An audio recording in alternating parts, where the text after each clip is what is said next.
आज केंद्र सरकार द्वारा लोकसभा चुनाव से पूर्व अंतरिम बजट पेश किया गया। वित्त मंत्री निर्मला सीतारमण ने बजट को पेश करते हुए इसकी विस्तार से जानकारी दी थी। इसी बजट को लेकर विदिशा में जनप्रतिनिधियों, व्यापारियों से उनकी राय ली गई, जिसमें हमें मिली जुली प्रतिक्रिया मिली है।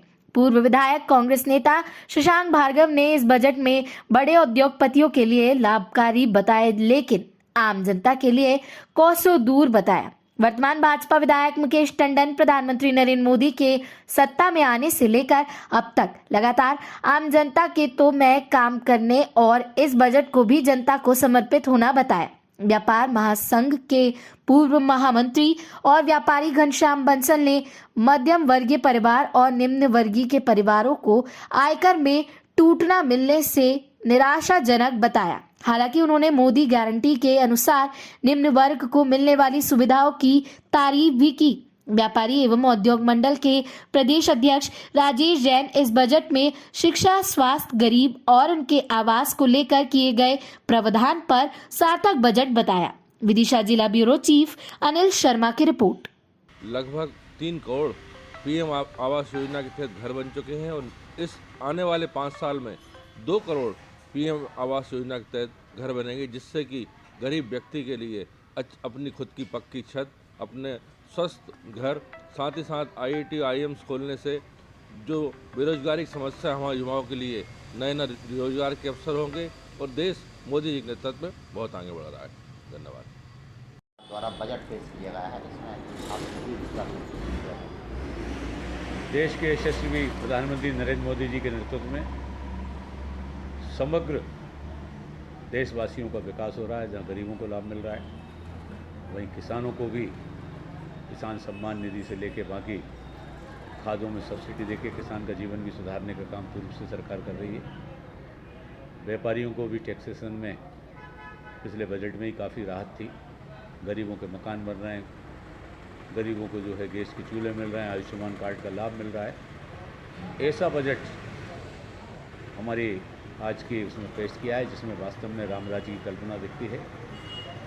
जब से माननीय मोदी जी ने देश की कमान संभाली है, जहां जीडीपी में ग्रोथ किया है हमने, वहीं दुनिया में विदेशी कुशल विदेश नीति के चलते हुए पूरी दुनिया में भारत का मान सम्मान बनाया है। मैं बधाई देता हूं यशस्वी प्रधानमंत्री जी को और माननीय वित्त मंत्री जी को, जिन्होंने हमारे देशवासियों की सुविधाओं को ध्यान में रखकर ये बजट पेश किया है। उनके लिए बहुत बधाई, शुभकामनाएं।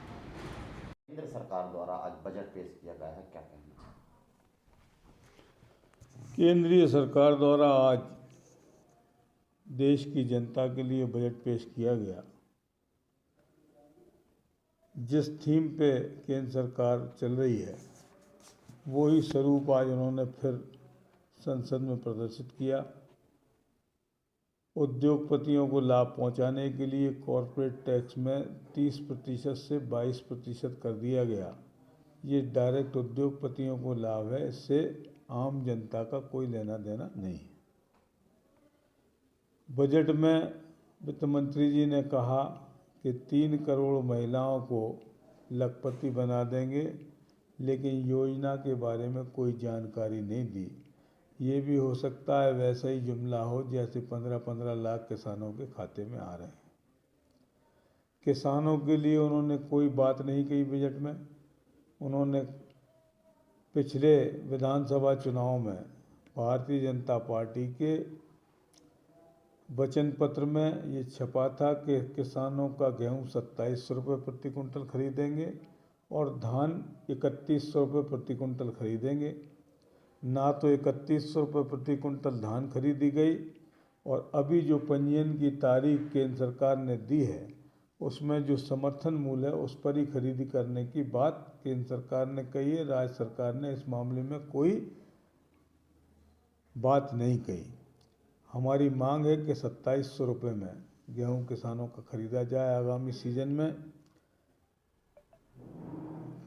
केंद्र सरकार ने कहा है कि जीएसटी का कलेक्शन बढ़ा है, ये सच है, लेकिन साथ में उन्होंने तोहमत लगा दी कि 2013 में ऐसा नहीं होता था। 2013 में मैं उनकी जानकारी के लिए बता दूं कि जीएसटी लागू नहीं थी। जीएसटी लागू है आज कलेक्शन ज़्यादा हुआ है, इसके बाद भी राज्य सरकारों के साथ केंद्र सरकार द्वयम दर्जे का व्यवहार कर रही है। हिंदुस्तान में फेडरल स्ट्रक्चर है और फेडरल स्ट्रक्चर के अनुसार राज्य और केंद्र को जो राशि आधी आधी होना थी जीएसटी में से, वो राशि नहीं मिल रही है। ये ज़रूर कहा है वित्त मंत्री जी ने कि हम राज्यों को राशि दे रहे हैं, लेकिन किस राज्य को कितना कलेक्शन हुआ है, कितनी राशि दी जा रही है, इसके बारे में कोई जिक्र नहीं किया। कई राज्य आज भी आवेदन लगाए हैं माननीय मोदी जी के पास कि हमारे राज्य की रुकी हुई राशि जीएसटी की दे दो, लेकिन उस पर भी कोई कार्रवाई नहीं हो रही। निराशाजनक बजट है, आम आदमियों की पहुंच से दूर बजट है।